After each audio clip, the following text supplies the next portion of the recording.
된 것이 아니기 때문에 이와 관련한 좀 왜곡, 사실관계 왜곡 이런 부분은 없었으면 합니다. 예. 자, 그렇다면 오늘 영장 실질심사는 누가 그러니까 판사, 영장 실질심사의 판사는 누가 될 것인가도 관심사였지 않습니까? 조국 동생의 영장이 기각되면서 논란이 있었는데 전자 시스템 컴퓨터를 통해서 무작위로 배정이 되지 않겠습니까? 4명의 판사 중에 1명이 됐죠. 송경호 부장판사. 지난번 명재구 부장판사가 아니었습니다. 송경호 부장판사는 어떤 인물입니까? 네, 지금 이 영장 판사가 지금 그리고 이후에 지금 김 회장이 이야기하고 있는 어떤 내용을 보면은 혐의 사실을 완전히 부인하고 있지 않습니까? 그리고 부인한다는 건 결과적으로는 고소인이 무고를 하고 있다고 주장하는 거나 마찬가지인 상황인데요. 이런 상황에서는 피해자로서는 자신의 피해 사실에 대해서 엄정한 수사기관의 수사와 처벌을 요구할 수가 있고요. 이 부분을 오히려 이야기를 한다는 것이 과연 이제 김 전 회장 입장에서도 적절한 행동이었는지 이 부분에 대해서는 저는 오히려 의문을 가지고 있습니다.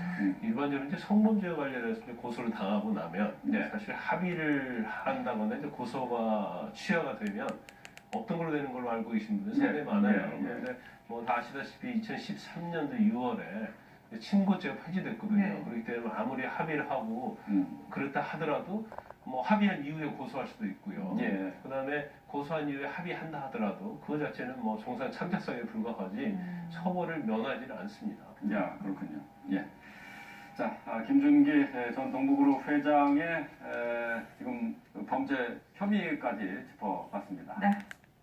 과거 조 전 장관 동생이 구속영장 기각된 상황이 있기 때문에 이번에 영장 발부 가능성이라고 할까요? 물론 혐의 아니 이 바람이 왜 이렇게 불어서 어찌 이렇게 언짢을 수 있겠죠. 그렇죠. 그러나 모습이 망가져서 나올 테니까. 그렇죠. 그러나 그렇다고 해서 그 표정을 본인이 겉으로 드러내지 않고 저렇게 웃음으로써 내려오잖아요. 그 밑에는 또 지금 그 일본 그 관계자들이 쭉 서 있거든요. 그렇기 때문에 저런 여유를 보이는 것이 국회의원도 여러 번 하시고 그러니까 바로 그런 표정 관리를 잘했다 이렇게 보입니다. 이 정장 차림으로 일본에 온 이낙연 총리는 일왕 즉위식 참석을 위해서 연미복으로 갈아입었습니다. 이낙연 총리는 연미복을 입은 소감을 유머로 표현했다고 합니다. 뭐라고 했습니까? 이 부분이 이제 사실 우리 한국에서 연미복을 잘 안 입죠. 이 말 그대로 제비꼬리 옷입니다. 생긴 게 제비꼬리처럼 생겼죠. 정경심 교수가 영장 실질 심사를 받기 위해서 출석하는 모습입니다. 중앙지방법원에 영장 실질 심사를 받기 위해서 판사장은 마이크 넘겨보겠습니다. 일단 어떻게든 답을지 정경 신서도 전달될 예정입니다.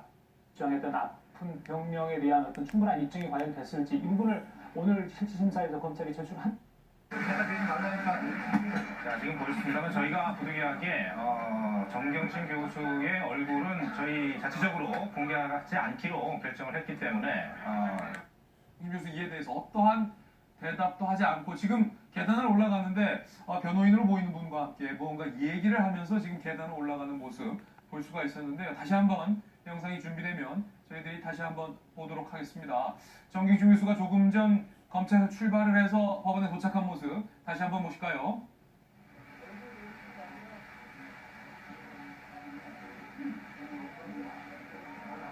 자, 저는 이 빨간색 안경을 보면서 동양대학교에서 PC를 반출할 때에 썼던 그 빨간색 안경이 왜 이렇게 자꾸 오버랩되면서 생각이 나는지 모르겠습니다. 아마 많은 분들도 동양대 출입문에 찍혔던 그 사진과 오늘 이 모습을 좀 많이 겹쳐서 보실 것 같아요. 이야기 들어보시죠.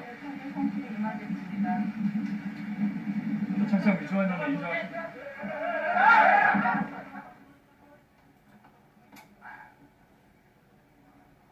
자, 표창장 위조한 것 인정하느냐에 대해서 정 교수가 미간을 찌푸리면서 답변하지 않고 지금 2층으로 올라가는데 자, 보시죠. 지금 올라가면서 본인의 변호인과 함께 자, 이야기를 주고받는 지금 보시죠. 뭔가 상의를 하는 그런 모습도 있어요.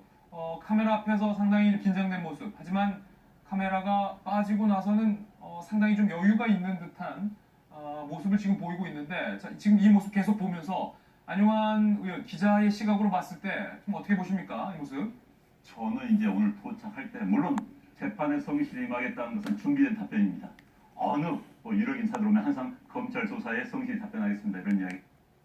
그러니까 여러 가지를 객관적으로 지금 보고 있기 때문에 아마 건강에 별 문제가 없을 겁니다. 네, 그렇습니다. 저희가 약간의 목표라고 말했습니다. 변화는 일단 다투고자 하는 부분이 있기 때문에 이와 관련해서 이제 그리고 법원에다 증거를 양쪽 다 제출을 할 것이거든요. 그러면은 법원에서 봤을 때 이쪽 이야기가 더 신빙할 수 있는지 이쪽 이야기가 더 신빙할 수 있는지 이 부분도 당연히 중요한 쟁점이 될 수밖에 없고 그와 이제 별도로 가능성이 있는데 지금 단계에서는 예단하기가 좀 이른 상황입니다.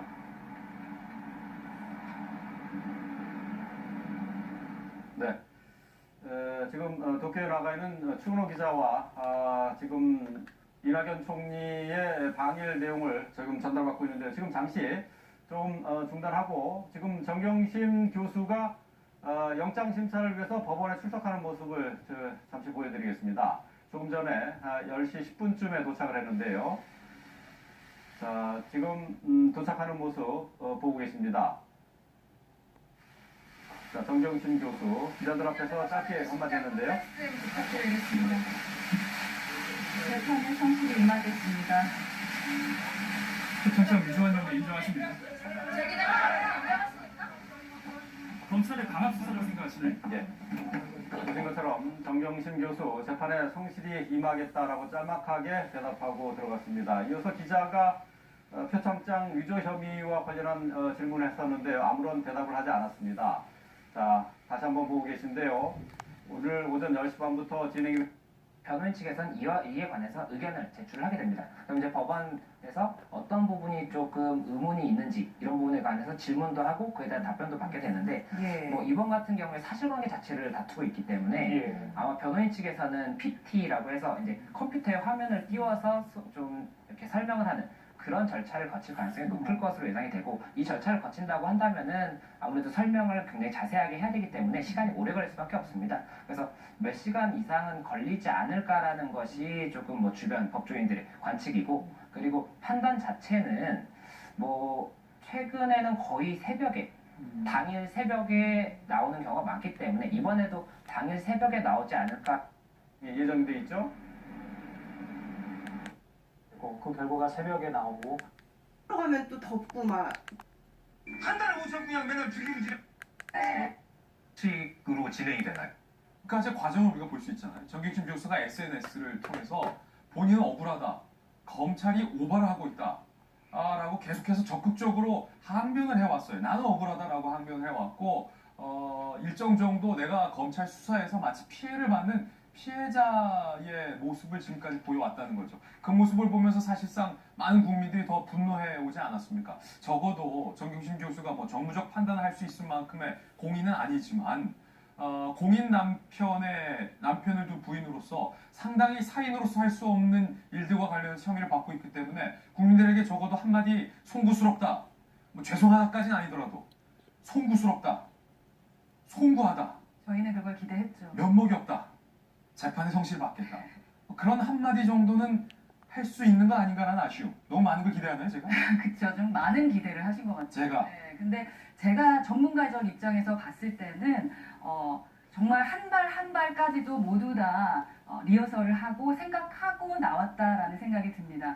정경심 교수가 내 사진은 특종 중에 특종일 것이다 라고 그 페이스북에 썼던 것처럼 그것도 상당히 여유 있는 발언이었어요. 내 사진 찍었구나, 너네 조선일보 특종해서 좋아? 뭐 그런 거잖아요. 네, 그러니까 차에서 내릴 때부터 내가 어떤 자세를 취해야 되고 또 나오기 전부터 어떤 옷을 입고 나와서 최대한 차분하고 또 그 심기를 건드리지 않는 편안하면서도 겸손한 모습을 보일 수 있을까라는 것을 정말 많은 노력을 했다고 생각을 합니다. 우선 뭐 손을 앞으로 모으고 또 시선을 아래로 내리면서 성실하게 임하겠습니다라는 말을 또 해야 할까 말아야 될까라는 고민을 했었던 것 같은데요. 그럼에도 불구하고 정경심 교수가 지금 전부 부인하고 있다고 그러지 않습니까? 예. 그럼 판사는 하나 확인을 하고 싶은 생각이 들 수가 있고요. 그렇다고 한다면 뭐 영장 제초고요. 똑같이 몸이 좀 불편하다는 것으로 허리 디스크 등을 호소하지 않았습니까? 이것도 뭐 수감 생활에 별 문제가 없다 검찰은 보고 있는 것 같은데 본인은 이번에 영장 만약에 재청구했을 때 영장 심사를 받겠다고 하지 않았겠습니까? 어떻게 보십니까? 네, 일단은 지금 영장이 기각된 이후에 그 월요일에 지금 한 번 더 소환조사가 있었습니다. 그래서 검찰에서 9시간 소환조사를 했다고 하는데 아마 그 당시에 배임 수재 관련해서 혐의 다툼이 있다라고 기각 사유가 있었기 때문에 그 혐의에 대해서 조금 더 추가적인 확인을 했을 것으로 보이고 또 추가적인 좀 비리 제보가 있다고 지금 이야기가 나오고 있어서 이 부분이 검찰 조사에 또 포함이 됐는지도 조금 봐야 될 상황인 것으로 보입니다. 그리고 건강 상태 관련해서도 건강 상태가 허리 수술이 지금 당장 급박하게 필요한 상태라든지 지금 만약에 수용이 된다고 한다면 허리에 굉장히 크게 무리가 갈 수 있는 그런 상황인지 여부를 확인을 했을 것으로 보이고 수술을 할 예정이었다고 한다면 언제 수술할 것인지 이런 부분들도 아마 감안을 하지 않을까 생각이 됩니다. 그래요. 알겠습니다. 지금까지 김성수 변호사와 함께 얘기 나눠봤습니다. 말씀 감사합니다. 고맙습니다.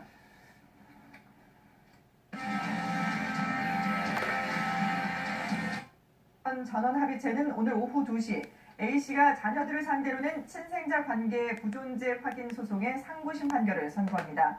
앞서 1심